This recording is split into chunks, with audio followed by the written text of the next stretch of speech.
ક્યારે એવું વિચાર્યું છે કે કળાની માત્ર એક કૃતિ આખા રાષ્ટ્રનું પ્રતીક બની શકે? તો ચાલો આજે એક એવા જ પેઇન્ટિંગની વાત કરીએ જેની સફર ખરેખર અવિશ્વસનીય છે, જે માત્ર કાગળ પરનું ચિત્ર ન રહ્યું પણ કરોડો લોકોના હૃદયમાં રાષ્ટ્રની ઓળખ બની ગયું. આ તસવીર તો આપણે બધાએ ક્યાંક ને ક્યાંક જોઈ જ હશે, બરાબર ને? કેસરી વસ્ત્રો પહેરેલી, 4 ભુજાઓવાળી, એકદમ શાંત અને દૈવી સ્ત્રી.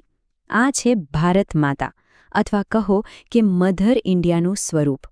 આ પેઇન્ટિંગ 1905માં કલાકાર અવિન્દ્રનાથ ટાગોરે બનાવ્યું હતું અને જોતજોતામાં તે ભારતીય રાષ્ટ્રવાદનું એક શક્તિશાળી પ્રતીક બની ગયું. પણ અહીં એક ટ્વિસ્ટ છે. શું આ પેઇન્ટિંગનું નામ શરૂઆતથી જ ભારત માતા હતું? જવાબ કદાચ તમને ચોંકાવી શકે છે. ચાલો આમાં થોડા ઊંડા ઉતરીએ અને આ પ્રખ્યાત ચિત્ર પાછળની અજાણી કહાણી જાણીએ. આ પેઇન્ટિંગની જે અસલી ઓળખ છે ને, એ એના ઇતિહાસના પાનાઓમાં ક્યાંક છુપાયેલી છે. એની શરૂઆત એક સાવ અલગ નામ અને એક સાવ અલગ હેતુથી થઈ હતી. આ આખી વાત શરૂ થાય છે એના બનાવનાર એટલે કે અવિન્દ્રનાથ ટાગોરથી અને એમની કલ્પનાથી, જે શરૂઆતમાં ખૂબ જ વ્યક્તિગત અને એક ચોક્કસ પ્રદેશ પૂરતી સીમિત હતી. જ્યારે આ ચિત્ર પહેલીવાર પ્રવાસી નામના મેગેઝિનમાં છપાયું ત્યારે એનું નામ ભારત માતા હતું જ નહીં. એને માતૃમૂર્તિ એટલે કે માતાની આકૃતિ તરીકે રજૂ કરવામાં આવ્યું હતું. અને ખુદ અવનીન્દ્રનાથ ટાગોરે તો એને બંગ માતા એટલે કે બંગાળની માતા તરીકે વિચાર્યું હતું. આખા ભારત માટે નહીં, પણ ખાસ કરીને બંગાળ માટેનો એક પ્રતીક. અને સૌથી રસપ્રદ વાત તો એ છે કે ટાગોર કોઈ દેવીનું ચિત્ર નહોતા બનાવી રહ્યા. એમની પ્રેરણા તો હતી એક સામાન્ય, રોજબરોજ દેખાતી બંગાળી સ્ત્રી. આ કોઈ દૈવી સ્વરૂપ નહોતું, પણ વાસ્તવિક સ્ત્રીઓને એક સન્માન આપવાનો પ્રયાસ હતો. હવે એમના 4 હાથમાં શું છે?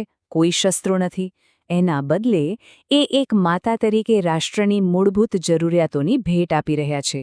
શિક્ષણ માટે એક પુસ્તક, ખોરાક માટે ડાંગર, વસ્ત્રો માટે સફેદ કાપડ અને આધ્યાત્મિક જ્ઞાન માટે એક માળા. જાણે કે માતા પોતાના સંતાનોને આત્મનિર્ભર થવા માટેના તમામ સાધનો આપી રહી હોય. તો સવાલ એ છે કે બંગાળની માતાનું આટલું શાંત ચિત્ર આખા દેશ માટે ક્રાંતિનું પ્રતીક બન્યું કઈ રીતે? વેલ, એનો જવાબ તે સમયના તોફાની રાજકીય માહોલમાં છુપાયેલો છે. વાત છે 1905ની. એ વર્ષ ભારત માટે બહુ મોટો ટર્નિંગ પોઈન્ટ હતો. રાષ્ટ્રને માતા તરીકે જોવાનો વિચાર તો બંકિમચંદ્ર ચટ્ટોપાધ્યાયની નવલકથા આનંદ મઠથી પ્રચલિત થઈ ચૂક્યો હતો. પણ જ્યારે લોર્ડ કર્ઝને બંગાળના ભાગલા પાડ્યા ત્યારે લોકોનો ગુસ્સો ચરમસીમાએ પહોંચ્યો અને એના જવાબમાં શરૂ થઈ સ્વદેશી ચળવળ. સ્વદેશી એટલે કે પોતાના દેશનું. લોકોએ વિદેશી માલનો બહિષ્કાર કરીને ભારતીય વસ્તુઓ અપનાવવાનું શરૂ કર્યું. આવા ગરમ માહોલમાં લોકોને એક થવા માટે કોઈક નિશાની, કોઈક પ્રતીકની સખત જરૂર હતી. અને બસ એ જ સમયે ટાગોરની બંગમાતા એક એવું હથિયાર બનવા જઈ રહી હતી જેની કલ્પના તો ખુદ એના કલાકારે પણ નહીં કરી હોય. અને આ આખો બદલાવ આવ્યો એક વ્યક્તિને કારણે. એક એવી વ્યક્તિ જેણે આ ચિત્રની અસલી તાકાતને પારખી અને એને એક નવો અર્થ આપ્યો, જેણે એનો ઇતિહાસ હંમેશા માટે બદલી નાખ્યો. એ હતા સિસ્ટર નિવેદિતા. મૂળ આયર્લેન્ડના હતા, પણ સ્વામી વિવેકાનંદના શિષ્ય બન્યા અને ભારતની આઝાદીની લડતમાં પોતાનું જીવન સમર્પિત કરી દીધું. એ કળાની તાકાતને બરાબર સમજતા હતા અને તેમણે આ ચિત્રમાં એક મોટી તક જોઈ. સિસ્ટર નિવેદિતાએ એક બહુ સિમ્પલ પણ એટલું જ ક્રાંતિકારી કામ કર્યું. એમણે આ પેઇન્ટિંગને એક નવું નામ આપ્યું, ભારત માતા. બસ આટલા નાના ફેરફારથી બંગ માતાનો જે પ્રાદેશિક વિચાર હતો તે એક અખિલ ભારતીય પ્રતીકમાં ફેરવાઈ ગયો.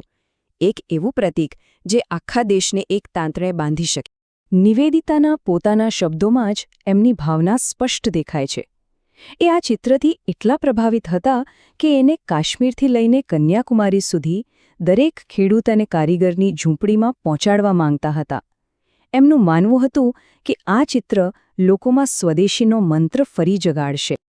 આ કોઈ નાની સૂની વાત નહોતી. આ એક બહુ જ સ્માર્ટ મૂવ હતો. ભારત માતા નામ આપીને નિવેદિતાએ આ ચિત્રને યુરોપના રાષ્ટ્રીય પ્રતીકો જેમ કે બ્રિટનની બ્રિટાનિયા કે ફ્રાન્સની મરિયાન એની બરાબરી પર લાવી દીધું. આ રીતે એમણે બ્રિટિશ સાંસ્કૃતિક પ્રભુત્વને સીધો પડકાર ફેંક્યો અને ભારતીયોને ગર્વ કરવા માટે પોતાનું એક મજબૂત પ્રતીક આપ્યું. પણ આ પેઇન્ટિંગનો પ્રભાવ ખાલી કાગળ સુધી જ સીમિત ન રહ્યો. ભારત માતાનો આ જે આઈડિયા હતો એ એટલો પાવરફુલ બન્યો કે એણે એક વાસ્તવિક ભૌતિક રૂપ લીધું, અને તે પણ એક અનોખા મંદિરમાં.